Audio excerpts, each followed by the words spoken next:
ప్రోటీన్ల నిర్మాణాలు. ప్రోటీన్లు అంటే మనం చెప్పుకున్నాం అమైనో ఆమ్లాల యొక్క విషమ పాలిమర్లుగా మనం చెప్పుకున్నాం. అంటే ఒక సన్నని దారపు పోగులాగా విస్తరించి ఉన్నటువంటి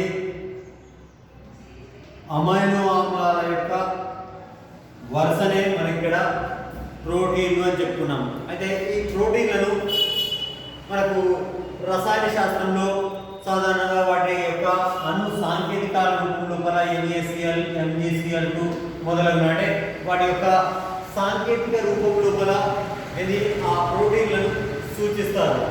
అయితే ఆ రసాయనిక శాస్త్రం లోపల ఆ అంశాలను అంటే ఈ సాంకేతిక నిర్మాణాలు ఆ ప్రోటీన్స్ అనే వాటిని ద్విమితీయంగా వాటిని బెంజీన్లు లేదా నాఫ్థలీన్లుగా మనం చెప్పుకుంటాం.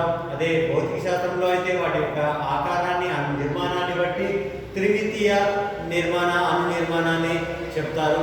అయితే మనకు జీవశాస్త్రపరంగా అయితే ముఖ్యంగా వీటిని 4 భిన్న రకాలుగా మనము వాటిని పరిగణిస్తాం. వాటిని ప్రాథమిక, ద్వితీయ, తృతీయ మరియు చతుర్థ నిర్మాణాలు. అందులోపల ఫస్ట్ వన్ ప్రాథమిక నిర్మాణాన్ని గమనిస్తే అంటే అమైనో ఆమ్లాల లోపల వాటి యొక్క అమైనో ఆమ్లాల యొక్క అమరిక అంటే వాటి స్థానం ఏ అమైనో ఆమ్లం మొదటిది, ఏ అమైనో ఆమ్లం చివరిగా ఉంది, అమైనో ఆమ్లాల యొక్క స్థానాన్ని వాటి యొక్క స్థానం ఆధారంగా మనకు వాటిని చెప్తే వాటిని మనం ప్రాథమిక నిర్మాణము అంటాం. ప్రాథమిక నిర్మాణం ప్రోటీన్ యొక్క ప్రాథమిక నిర్మాణం అంటే ఏది మొదటిది ఏది చివరిది. మొదటిగా ఉన్నటువంటి అమైనో ఆమ్లాన్ని మొదటి అమైనో ఆమ్లమని, చివరిగా ఉన్నటువంటి అమైనో ఆమ్లాన్ని చివరి అమైనో ఆమ్లమని, దాన్ని షార్ట్గా మొదటి అమైనో ఆమ్లాన్ని N అమైనో ఆమ్లము లేదా ఆ కొన భాగాన్ని N కొన అని, చివరి అమైనో ఆమ్లాన్ని C కొన లేదా C అమైనో ఆమ్లంగా మనం చెప్పుకుంటాం. అదే ఏదైనా ఒక ప్రోటీన్లో మొదటి మరియు చివరి స్థానాన్ని చూపిస్తుంది. ఆ మొదటి చివరి స్థానాన్ని చూపిస్తూ మనకు ఒక సరళ రేఖీయంగా విస్తరించి ఉన్నటువంటి అమైనో ఆమ్లాల వరుసను ప్రాథమిక నిర్మాణము అని చెప్పుకుంటాం. అంటే సింపుల్గా NC అనుకోండి. NC అంటే ఒక రేఖీయంగా దారపు పోగులాగా విస్తరించున్నారు. అయితే ఈ దారపు పోగులాగా విస్తరించినటువంటి అమైనో ఆమ్లాల వరుస అనేటువంటిది సాధారణంగా సర్పిలాకారంగా చుట్టుకొని ఉంటుంది. ఆ సర్పిలాకారం అనేటువంటిది చూడండి కుడివైపుకు సర్పిలాకారంగా విస్తరించి ఉంటుంది. ఆ కుడివైపుకు సర్పిలాకారంగా కాకుండా కొన్ని సందర్భాల లోపల భిన్నమైనటువంటి సర్పిలాలను ఏర్పరిస్తే వాటిని మనం ద్వితీయ నిర్మాణము అని చెప్పుకుంటాం. అంటే ప్రాథమిక నిర్మాణం లోపల దారపు పోగులాగా ఉండి అది ముఖ్యంగా సర్పిలాకారంగా ఉంటుంది, సర్పిలాకారంగా విస్తరించి ఉంటుంది. ఆ సర్పిలాకారంగా విస్తరించిన దాని లోపల ఇక్కడ ప్రాథమిక నిర్మాణాన్ని కట్టుకొని ఇక్కడ మొదటి అమైనో ఆమ్లం ఉంది సెరీన్ అనేటువంటిది, దాని తర్వాత సిస్టీన్, తర్వాత కైనోసిన్ అనేటువంటి ఇది వాటి యొక్క కొన నిర్మాణం లోపల సాంకేతికంగా మనకి ఇట్లా చేయడానికి చూస్తే దీంట్లో ఇక్కడ ఉన్నటువంటి అమైనో ఆమ్లము ఇక్కడ ఉన్నటువంటి అమైనో ఆమ్లం ఈ రకంగా వరుస రూపం లోపల విస్తరించి ఉంటాయి. ఆ రకంగా ఒక సర్పిలాకారంగా కాకుండా భిన్నమైనటువంటి సర్పిలాకారంగా ఉంటే దాన్ని మనం ద్వితీయ నిర్మాణము అంటాం.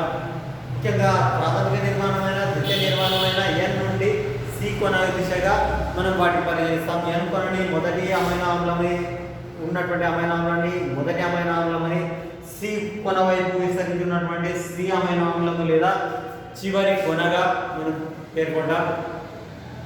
అయితే అలా కాకుండా ఈ దారపు పోగు లాంటి నిర్మాణము ఒక క్రమమైనటువంటి అమరిక లేకుండా ఒక బంతి లాంటి నిర్మాణాన్ని అల్లిబిల్లిగా విస్తరించుకుంటూ చూడడానికి ఒక బంతి లాంటి నిర్మాణాన్ని ఏర్పరిస్తే దాన్ని తృతీయ నిర్మాణము అంటాం.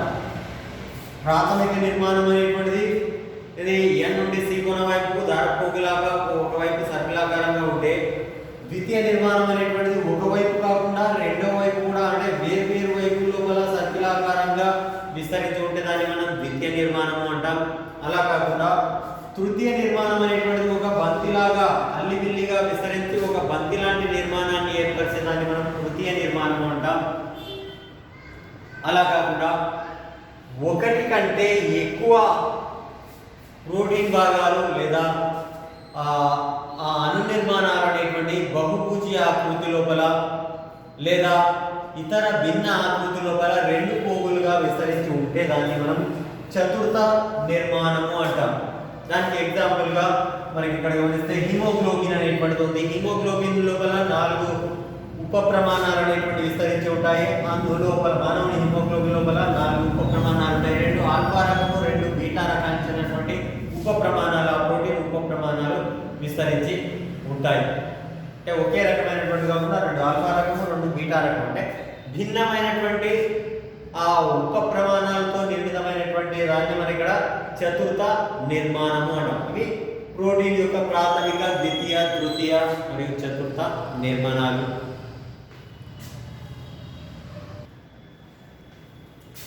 నెక్స్ట్, పాలిమర్లలోని మోనోమర్లను కలిపే బంధ స్వభావం ఏ రకంగా ఉంటుంది? అయితే ప్రోటీన్ల లోపల మనకు తెలుసు అమైనో ఆమ్లాలను అమైనో ఆమ్లాల యొక్క పాలీపెప్టైడ్ గొలుసు అంటాం. అయితే ఆ పాలీపెప్టైడ్ గొలుసులో ఉండేటువంటి అమైనో ఆమ్లాలు అంటే అమైనో ఆమ్లాలను పెప్టైడ్ బంధాలతో అతికి ఉన్నదాన్ని మనం పాలీపెప్టైడ్ గొలుసుగా మనకి చెప్పుకుంటాం. ఏది? ప్రోటీన్. అయితే ఈ పెప్టైడ్ బంధం అతుక్కోవడానికి మనకు ఎలాంటి విషయాలు మనకు తోడ్పడతాయి? అది 2 మోనోమర్లుగా మోనోసాకరైడ్లుగా విస్తరించినటువంటి ఈ అమైనో ఆమ్లాలను మనకు కలపడానికి లేదా మోనోసాకరైడ్లను కలపడానికి పెప్టైడ్ బంధం ఏ రకంగా తోడ్పడుతుంది అనే దాన్ని గమనిస్తే అమైనో ఆమ్లాలు ఉండేటువంటి కార్బాక్సిలిక్ సమూహము COS సమూహం మరియు అమైనో సమూహం NH2 సమూహం అనేటువంటిది రెండింటి మధ్య చర్య జరగడం వల్ల మనకు నీరు అనేటువంటిది ఉత్పన్నమవుతుంది. ఆ నీరు విడుదల కావడం వల్ల ఈ 2 మోనోమర్ల మధ్య బంధాన్ని ఏర్పరచడానికి మనకు తోడ్పడతాయి. 2 మోనోసాకరైడ్లుగా ఇక్కడ రైబోస్ చక్కెర అనేటువంటిది ఇది కేంద్రక ఆమ్లాల లోపల మనం చూస్తాం. అయితే సాధారణంగా ఈ మోనోసాకరైడ్ల మధ్య బంధాన్ని చూపడానికి ఎగ్జాంపుల్ గా కేంద్రక ఆమ్లాలు అనేటువంటి ఒక కేంద్రక ఆమ్లము DNA డియాక్సీ రైబోస్ కేంద్రక ఆమ్లము అనే దాని లోపల గమనిస్తే DNA లో మనకు గమనిస్తే ఈ ఫాస్ఫేట్ సముదాయం అనేటువంటిది 2 మోనోమర్ల మధ్య ఏది రైబోస్ చక్కెరలు ఒక మోనోసాకరైడ్లు అనుకున్నాం. ఈ మోనోసాకరైడ్ల మధ్య బంధాన్ని ఏర్పరచడానికి ఒక రైబోస్ చక్కెరలోని లేదా ఒక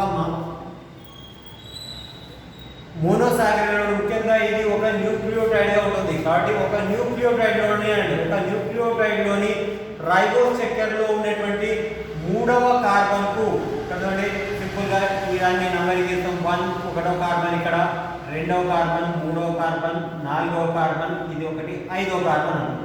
ఇక్కడ 3వ కార్బన్ కి ఇంకా 2వ దాని పక్కన ఉన్నటువంటి ఇంకొక న్యూక్లియోటైడ్ లోని టైంలో ఉన్నటువంటి రైబోస్ చక్కెరలోని 5వ కార్బన్ కి 1 2 3 4 5 5వ కార్బన్ తో బంధాన్ని ఏర్పరిచేదిగా మనకి వస్తుంది. అంటే ఒక న్యూక్లియోటైడ్ లో 3వ ఉన్నటువంటి రైబోస్ చక్కెరలోని 3వ కార్బన్ కు 2వ న్యూక్లియోటైడ్ లోని 5వ కార్బన్ కు మధ్య ఫాస్ఫేట్ సముదాయం అనేటువంటి బంధాన్ని ఏర్పరచడానికి తోడ్పడుతుంది. దాన్ని మనం ముఖ్యంగా రసాయన శాస్త్రంలో ఎస్టర్ బంధము అంటాం. ముఖ్యంగా 2 మోనోమర్లను కలుపుతూ మధ్యస్థంగా ఉంటుంది కాబట్టి ఫాస్ఫో డై ఎస్టర్ అని చెప్పుకుంటాం. ఫాస్ఫో డై ఎస్టర్ అని మనం పిలుస్తాం. అయితే ఇక్కడ DNA యొక్క ప్రాథమిక నిర్మాణం ముఖ్యంగా వాట్సన్ మరియు క్రిక్లు రూపొందించినటువంటి నిర్మాణం.